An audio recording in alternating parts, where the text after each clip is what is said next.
Hello everyone. Today I am going to show you how to cancel your Shopify subscription. First, log into your Shopify account using your email and password. Once you are logged in, go to the Shopify admin dashboard.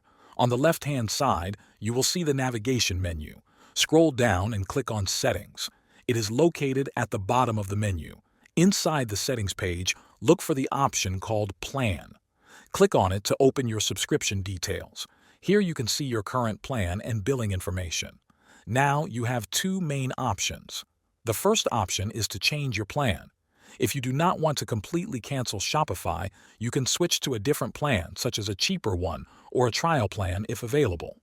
The second option is to deactivate your store, which means canceling your subscription. If you choose Deactivate, your store will be closed permanently, and you will lose access to the admin area. To cancel completely, click on Deactivate Store. Shopify will ask you to select a reason for leaving. Choose the reason that fits your situation from the list. Then, click Continue. That is how you cancel your Shopify subscription step by step.